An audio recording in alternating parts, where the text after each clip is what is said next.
Hamas has conceded to Israeli troops in Gaza, raising hopes for a hostage deal. Elbridge Colby is a former Assistant Defense Secretary under Mr. Trump first time around, and he joins me now. What more can you tell us about what looks like a promising potential deal? Well, I think it's very promising, Stuart, and it's sort of pieces breaking out all over the place since President Trump's been elected. The Biden administration was trying to make progress on, a ceasefire or peace in the Gaza situation for a year, totally fruitlessly, and now we finally are seeing progress. Why is that? I think one is President Trump's leadership, the threat he issued that he was not going to take any more of this hostage keeping and abuse and murder of the hostages, but also what the Israelis have been able to do in turning around, taking Lebanese Hezbollah off the sort of the game board, if you will, and Iran itself, and of course the collapse of the government in Syria. So I think this is very, very promising. It really gives us an opportunity for hope that we might be able to see a more peaceful situation, albeit it's never going to be totally placid, but a more peaceful situation in the Middle East since President Trump's been elected. President-elect Trump was asked about inviting China's Xi Jinping to his inauguration. Listen to this. Mr. President, for the pool, who else have you had the opportunity to invite to your inauguration? Well, I've invited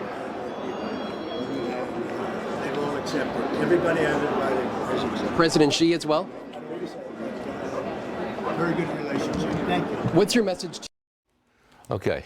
We understand that Xi Jinping has been invited to the inauguration.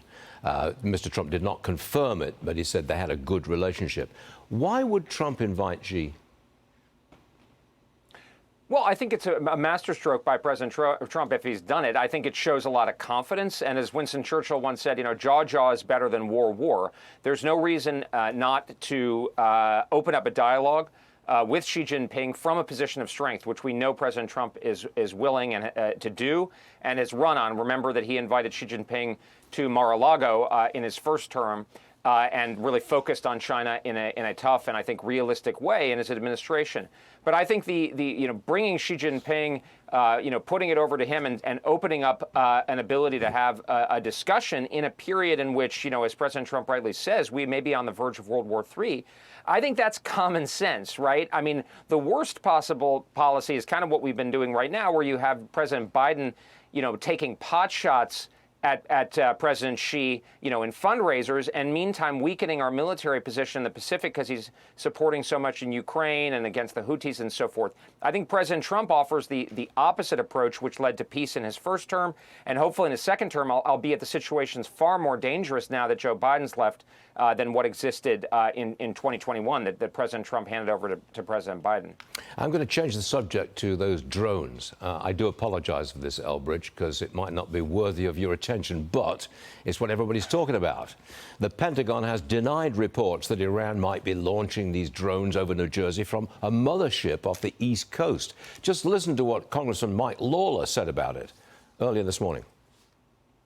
Certainly there are concerns, and I think obviously we should take any threat seriously. Obviously with the advancements in technology, drone technology, this has become more prevalent.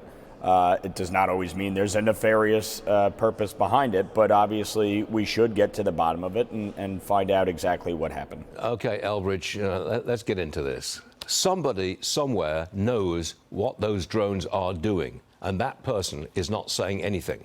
Do you think the government is covering something up?